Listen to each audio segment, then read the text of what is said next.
what is up, y'all? Happy weekend. Hopefully y'all are having a good day out there, and as always, if you're not having a good day, I do hope that it gets better for you soon. Thank you for joining this episode. We are doing our June historical highlight episode. If you are new here, if you're just tuning in, every month I'm doing a highlight episode on one person that I think is really inspirational and motivational, really just an icon for the community that month is dedicated to. So last month we had AAPI month, and so we focused on Filipino culture and Jose Rizal. This month I'm focusing on Pride Month, and so we are doing an icon from that community. And again, I'm doing these episodes, these highlights, because I don't think anybody's story deserves to be forgotten. I think a lot of times we kind of get stuck in our ways of who we know and who we think is important in society, and a lot of times the marginalized communities get forgotten. Those marginalized icons get forgotten, and I don't think that they should be forgotten. So this is kind of my way of putting this back into, I guess if you want to say, mainstream conversation, and just kind of raise awareness to some of these communities. Maybe you've never heard of some of these people before, maybe you recognize the name or the face, but never really knew their whole story. Whatever the case may be, I think it's good to have these highlight episodes for that exact reason. So for Pride Month, I wanted to cover someone really impactful in the LGBTQ community, someone who really pushed the movement forward and made a difference for those that came after them. And I think that Laverne Cox is definitely one of those people. So she's an actress. I know her personally from Orange is the New Black. She played Sophia, but she's got a ton of accolades. She's the first transgender person to be nominated for a Primetime Emmy in an acting category for her role in Orange is the New Black. And in 2015, she won a Daytime Emmy in Outstanding Special Class as executive producer for Laverne Cox Presents The T Word, making her the first trans woman to win the award. In 2017, she became the first transgender person to play a transgender series regular on U.S. broadcast TV as Cameron Worth in CBS's Doubt. In April 2014, she was honored by GLAAD with the Kolzak Award for her work as an advocate for the transgender community. In June 2014, she became the first transgender person to appear on the cover of Time magazine, first transgender on a Cosmo cover in 2018, and the first openly trans person with a wax figure at Madame Tussauds.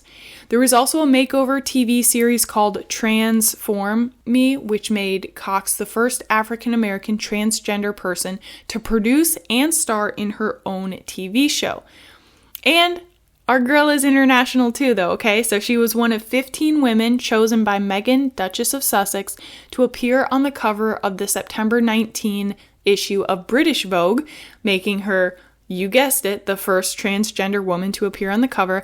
And I guess this is an accomplishment, whatever. She was featured in Taylor Swift's You Need to Calm Down music video from 2019. Now, February 2019, she headlined New York Fashion Week, but she's also very involved in the legal world too. She's not just all glitz and glam, okay? In September of 2019, she brought ACLU attorney Chase Strangio as her date to the 2019 Emmys, and she carried this custom rainbow clutch with the phrases October 8th, Title VII, and Supreme Court. And that was all in reference to the Supreme Court case RG and GR Harris Funeral Homes Incorporated versus Equal Employment Opportunity Commission, where Strangio was one of the lawyers representing a trans woman who was fired from her job. And in December 2021, she was in Netflix's dystopian film The Uglies, based on the book of the same name. Full disclosure, I have not had the chance to watch this movie yet. It's on my list. I'm super stoked to watch it, so I will let y'all know how it is once I finish it. But all in all, right, a lot of firsts, a lot of big, high-profile things that she's been involved with. She's pretty clearly a trailblazer for the transgender community, right? And I think what makes her so amazing is she's really opening up the conversation for transgender people, and I mean this in the absolute best way. She's like making them mainstream, like she's normalizing it, and it's not such like a token thing or like some novel concept, really. She's making it normal, I guess is the best way I can phrase it. And she started her role in Orange is the New Black. This was way back in like 2013. And she played a trans character. And as Cox stated, quote, Sophia, her character's name, Sophia is written as a multi-dimensional character who the audience can really empathize with. All of a sudden, they're empathizing with a real trans person. And for trans folks out there who need to see representations of people who are like them and of their experiences, that's when it becomes really important, unquote. And, I love this part too. She's educated, all right? Doesn't get any better than that. She graduated from the Alabama School of Fine Arts. Then she did 2 years at Indiana University before transferring to Marymount Manhattan College in New York City. She also studied as a fashion merchandising management major at the Fashion Institute of Technology, and she especially focuses on the intersection of transgender women and race. And I love this. Because of her impact and her recognitions and all the work that she's done, she's actually awarded an honorary doctorate from the new school in New York City for her progressive work in the fight for gender equality. So she's definitely, she's out there, right? Like, I love it. She's doing the good work. A little bit of backstory on her growing up. So she was born in Mobile, Alabama. She was raised by a single mother and her grandmother. This part's so cool, I think. She's got an identical twin brother, M. Lamar, who actually played the pre-transitioning Sophia character from Orange is the New Black, which writing-wise, I think is so genius. But it's sad though. Obviously, I'm sure it's not a surprise. Laverne Cox had some struggles growing up, right? Like, life was not easy for her by any means. She did attempt suicide at 11 when she noticed that she had developed feelings for her male classmates, and she was bullied a lot for several years for not acting like a man should, basically. And it's crazy because she has one quote where she said, when I was presenting as a black man, everyone feared for their safety because they thought I was violent. And once she transitioned and presented as a female, then she was the one scared for her safety because of violence against her. And I won't go too in depth on the concept of gender fluidity, but I do want to point out that I just think it's a little funny how the older generation has such a hard time with this. They have such a hard time accepting the concept of gender fluidity and the fact that gender is fluid and it's not based in biology, that that's sex and not gender, that those two things are not the same. And it's funny because, they struggle with that. But then you look at their icons, you look at who was just in the social world, who was their influence back then, even just from the 80s. Look who they had. They had Boy George from Culture Club. They had Prince. They had Elton John. They had Grace Jones. And the king, Freddie Mercury. And the list goes on and on. But they act like this is some new concept that we've invented. So, I don't know. I just think it's a little funny there. And another thing that I want to talk about too with this, just something I want to bring to light, maybe show a different perspective for y'all. So, you guys probably know this. I'm pretty sure I've talked about it before, but let's look at healthcare workers. They're 16 times more likely to experience workplace violence than workers in other occupations. At this point, that's a pretty well-known statistic. And when you look at that statistic, you think, damn, that's not okay. There's definitely a problem. What can we do to fix that problem? Because obviously, this demographic needs to be protected from this unnecessary violence, so on and so forth. So what can we do about it? We educate the staff. We implement protective measures. We educate the patients. Like, hey, you can't abuse our staff members like this. We won't tolerate it. As a whole, we do something about it, right? And I think that's kind of in our human nature that if you see a bully, you want to stop the bully. You want to protect the person from being bullied as much as possible. We all love the underdog, right? We always want to protect the underdog and root for them. We inherently want to protect and defend as much as possible. And maybe you knew, maybe you didn't, but now you do know, so you can't ever say you don't know. Transgender people are over 4 times more likely than cisgender, which just means you align with the sex and gender you were born as, They're 4 times more likely to experience violent victimization, including rape, sexual assault, aggravated assault, all of that, according to a study by the Williams Institute at UCLA School of Law. 4 times more likely. Households with a transgender person in it had higher rates of property victimization than cisgender households.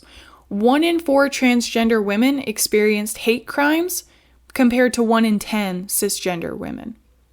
And the study also found that about half of all violent victimizations were not even reported to the police. So these stats, as staggering as they are, those are just what we know of what's reported. And so for all of you true crime fanatics out there too, you already know that back in the serial killer heydays of the 60s up through the 80s and the 90s, the majority of victims were prostitutes and or transgendered people. And that's why a lot of serial killers went for so long without being caught and had such insanely high body counts because, quite frankly, nobody cared. It's not until the pretty blonde girl down the street gets kidnapped or murdered that the family and the press and the cops start to care, and they actually start investigating and listening to the witness accounts and doing something about it. And again, I'm sure you all know this, but if you look at the stats of which demographic is committing the majority of aggravated assaults and violent crimes and murders, I'll give you a hint, it's not the transgender community.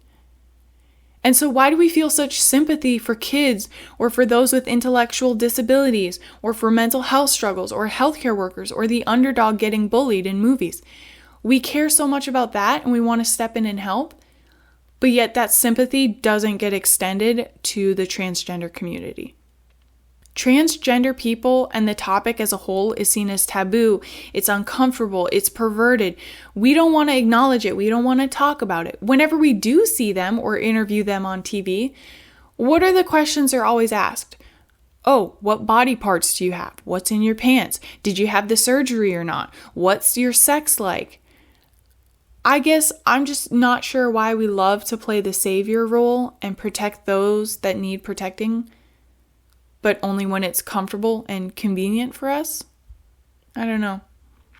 That's kind of what gets me too. Laverne Cox she's also an amazing writer, like super motivational. She's done a lot of really good speeches that y'all can look up. But here are some of my favorite quotes of hers. Quote, "I'm a person of color, working class, born to a single mother, but I stand before you tonight as an artist, an actress, and a sister and a daughter, and I believe that it is important to name the multiple parts of your identity because I am not just one thing and neither are you." Here's another one. "Each and every one of us has the capacity to be an oppressor. I want to encourage each and every one of us to interrogate how we might be an oppressor and how we might be able to become liberators for ourselves and for each other." Unquote. And another one. Quote, "The therapist asked me if I knew the difference between a boy and a girl, and in my infinite wisdom as a 3rd grader, because 3rd graders are so wise, I said, there is no difference." Unquote. You can't tell me that's not the ultimate flex statement. Like, ugh, there's some power in those words, all right? And I know I've said this before, I'll probably say it again a million times. When you're looking at feminism, when you're looking at equal rights, all of this stuff, this conversation, we are not saying, hey, women are better than men. Men need to be put down. Men are the enemy. We're not saying that. When we say toxic masculinity, we are not saying that masculinity in itself is inherently wrong or that men as a whole are the problem. We're not saying that. And I've said before again, I'll say it again. Toxic masculinity is not only hurting women, it is also hurting men. Arguably, toxic masculinity hurts men the most. If you get down and dirty and you really look at it holistically, men are usually hurt the most by toxic masculinity. And I don't think that always gets addressed correctly and communicated. I think they see the words toxic masculinity and they think masculinity is toxic, and that's just not even the case. But Laverne Cox kind of addresses this too, and she says, "What I like to say to the world is that men are just as hurt by patriarchy as women are." And yeah, I mean, I could go into that for days. But she also says it's really about having more writers and directors and producers having the courage to tell trans stories. And I think that's huge here because, like I said, her biggest thing is opening that conversation and raising the awareness and having the visibility of transgender stories and identities in the mainstream and just normalizing it. That's going to make a world of difference, I think, in society's acceptance. And just honestly, I mean, everyone coming around to the concept of transgender communities, I think that'll make a huge difference. And that's why I'm doing this episode too. Like I told y'all, like maybe you had no idea who Laverne Cox was. Maybe you couldn't even name a transgender person besides RuPaul. That's okay. But there's always ways to grow, right? And this is what this platform's for, is to raise awareness and to just add to your docket, add to your, your understanding of the transgender community. Now you can name 2 people, and that's where it starts. And you just grow from there and you just build upon it. And again, said it a million times, I'll say it again. The more you talk about something, the more normal it becomes and the more it's accepted. And the more we can all just be okay with it. And then it's not a weird, awkward conversation. It's not something that needs to be taboo. It's not a swear word that we should avoid saying. It just is. It just exists. And it can exist in a safe space where it's not some weird thing that we're not allowed to talk about. And I mean, I don't know, put yourself in their shoes. They've already had so many struggles growing up and in adulthood. Life is already hard enough for them. Why are we making it harder? That they've gone through all of this turmoil to become okay with who they are and to present themselves to the world in something that people aren't always used to seeing. And that takes a lot of bravery. And then they're still not accepted. Like, no matter what they do, they're never going to be good enough. That's kind of trash. And so, I don't know, give them a little grace, give them a little safe space, and not just in June. It's really annoying how companies market Pride Month and they just throw a rainbow on everything for 30 days and then call it good. And they're like, oh yeah, no, that's enough. Is it?